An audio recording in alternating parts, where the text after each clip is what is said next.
7:30 नंतरचा पाणी घेताना खाज येत नाही का असा सवाल करत राज ठाकरेंच्या कुंभमेळ्यावरील वक्तव्यावरून नितेश राणेंनी टीका केली।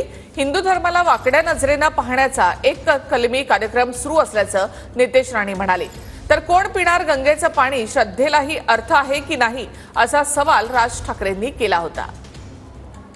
इथे आलेल्या बाया बिया घासतायत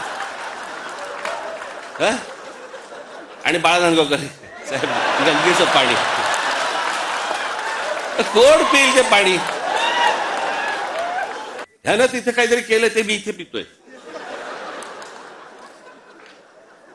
नाहीतर आजकाल लोक बसले आपल्या हिंदू धर्माला वाकड्या नजरेने पाहणार, कोणत्या महाकुंभ वर काहीतरी टीका टिप्पणी करणार, कोणाला तिथून अचानक खाज यायला लागणार, बाकीचं पाणी घेताना खाज येत नाही लाडफेर ते 7:30 नंतरचं पाणी चालतं, फक्त आमच्या गंगाजलवरच प्रॉब्लेम।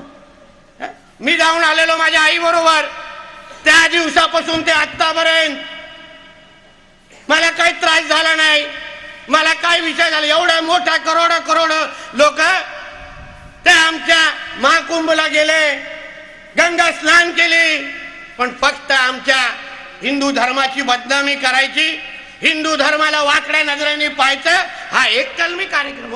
राजसाहेबांना हिंदुत्व शिकवायला नितेश राणेंची आम्हाला गरज नाहीये।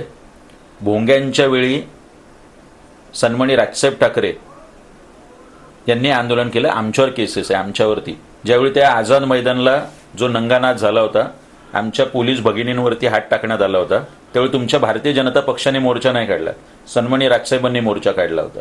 आपण नवीन हिंदू झालेला आहात, त्यामुळे ही बडबड करण्यापेक्षा सन्माननीय राजसाहेबांचा इतिहास माहीत करून मगच बोलावं।